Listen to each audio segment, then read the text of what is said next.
और जो आखिरी बात करनी है, बद्दुआ क्या है। बड़े बड़ों को ऊपर से नीचे लाने वाली बद्दुआ है। बद्दुआ बड़ी खतर। जुल्म मत करो, बद्दुआ मत लो किसी की।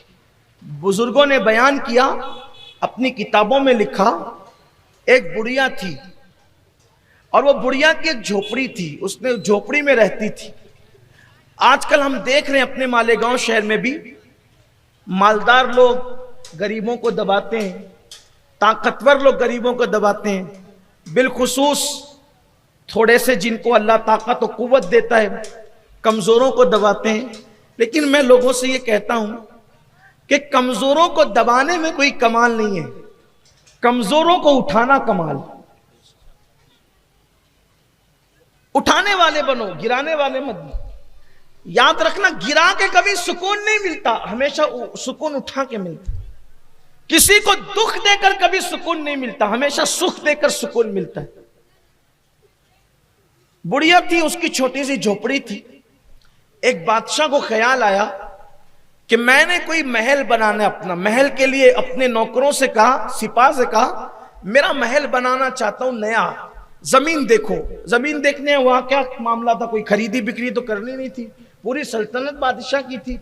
उन्होंने एक जगह का इंतखाब किया, जगह मुंतखब हो गई, महल की संगे बुनियाद रख दी गई, महल की तामीर भी शुरू हो गई, महल बन भी गया।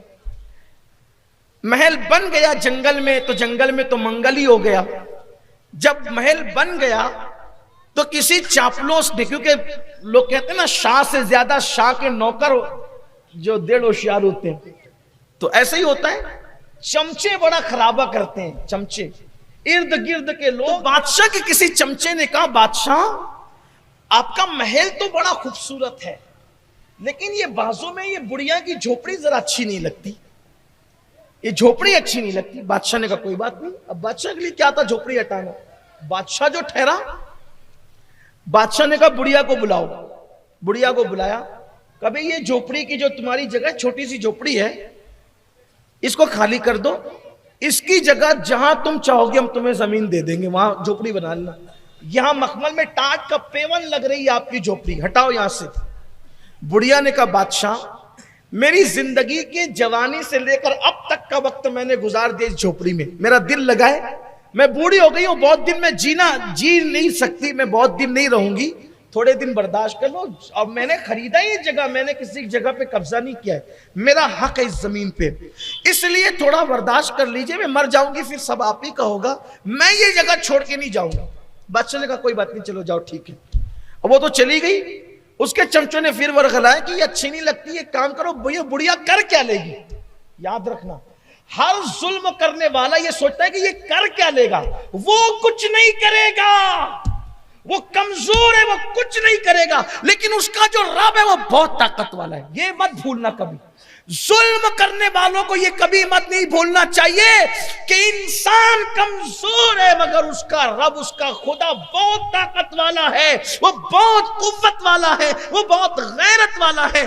बुढ़िया के मुतालिक चमचों ने कहा वो कर क्या लेगी। बादशाह बेकाय में कहा तोड़ो उसकी झोपड़ी। उसकी झोपड़ी तोड़ दी। बुढ़िया भीख मांगने गई थी, जब वापस आई तो देखा कि झोपड़ी नहीं है।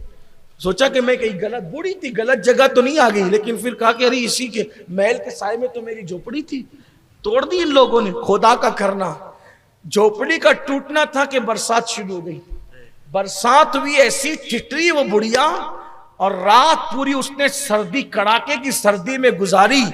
और उस सर्दी के बाद उसको आया गुस्सा, और गुस्सा आया, वो कर क्या सकती थी। दिल से फरियाद निकली, आसमान की तरफ निगाह उठी, मौला मैं यहां से गई थी, तू कहां था। उसके मजलूम के, अल्लाह के रसूल अलैहि सलाम फरमाते हैं मजलूम की दुआ और अल्लाह रब्बुल इज्जत के इजाबत में कोई पर्दा नहीं होता। इधर मजलूम के मुंह से दुआ और बद्दुआ निकलती है, और उधर इजाबत इलाही से टकरा जाती है। अल्लाह अकबर। क्या हुआ, क्या हुआ? कहा मैं नहीं थी, तू तो था, और मैं कमजोर हूं, मगर तू कमजोर नहीं है। मैं किसी इंसान से नहीं, बल्कि मैं तुझसे इंसाफ चाहती हूं, बस इतना कहना था, तुझसे इंसाफ चाहती हूं। एक जलजला आया और बादशाह समेत पूरा महल जमीन के अंदर धंस गया। ये बद्दुआ का नतीजा है, ये बद्दुआ का नतीजा है। और एक गुफ्तगू, एक आखिरी बात सुन ले बद्दुआ के हवाले से।